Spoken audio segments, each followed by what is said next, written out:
ҳодисаи навбате ки дар рафти бартарафкунии оқибатҳои он кормандони раёсати кумитаи ҳолатҳои фавқулода ва мудофиаи гражданӣ дар вилояти Суғд сафарбар шуданд, ин садамаи нақлиёте ки дар пули кӯҳнаи шаҳри Хужанд рух дод. Санаи 3 октябр дар болои кӯпруки кӯҳна садамаи роҳу нақлиёт рух дод. Ҳамчунин духтаре ки қасди худкушӣ дошт, намояндагони раёсати кумитаи ҳолатҳои фавқулода ва мудофиаи гражданӣ аз ғарқшавӣ наҷот доданд. Бо гуфти ин ниҳод бо сабаби мушкилоти оилавии духтар ба ҷони худ қасд карда худро аз кӯпруки кӯҳна ба дарё мепартояд.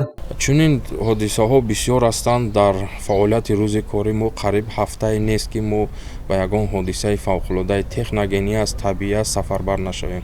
Барои ҳамин мо омода ҳастем ва барои сари вақт кӯмаки худро расонидан барои пешгирии ҳамин ҳодисаҳо ва бартараф кунӣ шабу рӯз мо хизмати худро давом дода истодем. раёсати кумитаи ҳолатҳои фавқулода ва мудофиаи гражданӣ дар вилояти Суғд барои идомаи фаъолияти корӣ тамоми таҷҳизотҳои заруриро харидорӣ намуда, дастгоҳҳои кориро аз таъмир баровардаанд. Мувофиқи нақшаи раёсат шабонарӯзӣ то 7 нафар наҷотдиҳандагон дар ҳолати омодабош қарор гирифта, дар ҳолатҳои фавқулода ба хизмат сафарбар мешаванд. Дар умум баҳри пешгирии ҳолатҳои нохуши табииву техногенӣ то 20 нафар омода буда ба таври гурӯҳӣ фаъолият мебаранд. автомашинаҳои хизмати ин ниҳод бо тамоми таҷҳизотҳои зарурӣ, алалхусус таҷҳизотҳои кӯҳнавардӣ, техногенӣ ва ғафвосӣ муҷаҳҳаз мебошанд.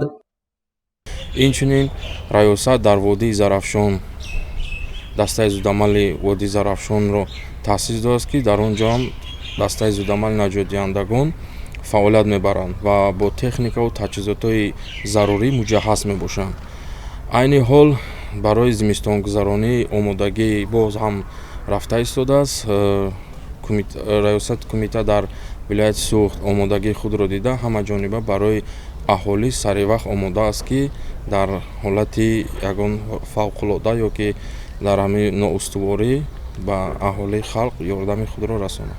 баҳри пешгирии бемории коронавирус раёсати кумитаи ҳолатҳои фавқулода ва мудофиаи граждании вилояти Суғд ҳамарӯза дар минтақаҳои шаҳри Хужанд, ноҳияи Боғҷон Ғафуров, Бӯстон ва дигар ҷойҳои муайян намудаи маркази назорати давлатии санитарияи эпидемиологӣ корҳои безараргардонӣ мегузаронанд. дар захираи раёсат гипохлорити натрий 300 килограмм буда, новобаста аз ин ҳамарӯза 500 литр аз тарафи маркази назорати давлатии санитарияи эпидемиологӣ таъмин карда мешавад.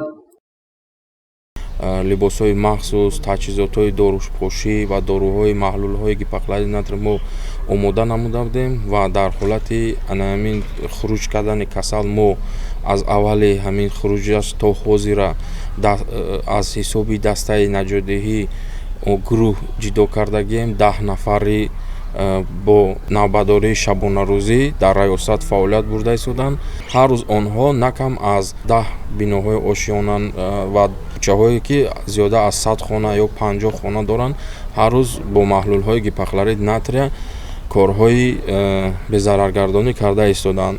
шаҳрвандон дар мавридҳои зарурӣ ва ё воқиф шудан аз ҳолатҳои фавқулодаи техногенӣ ва табиӣ ба раёсати кумитаи ҳолатҳои фавқулода ва мудофиаи гражданӣ дар вилояти Суғд муроҷиат карда метавонанд. рақамҳои телефони 834 22 579 95 ё телефони дастии ин ниҳод 93 880 28 57 шабонарӯзӣ фаъол аст. ба гуфти масъулин бо сард шудани ҳаво ҳолатҳои фавқулода зиёд мегардад. раёсати кумитаи ҳолатҳои фавқулода ва мудофиаи гражданӣ аз тамоми сокинони вилоят даъват ба амал меорад ки баҳри пешгирии бемории коронавирус низ саҳми худро гузоранд. риояи масофа, доштани ниқоби тиббӣ ин кӯмак ба масъулин ба ҳисоб меравад. гузориши Саид Мухтори Саиданвар, Насимҷон Раҳимов барои барномаи иттилоотӣ Хабар.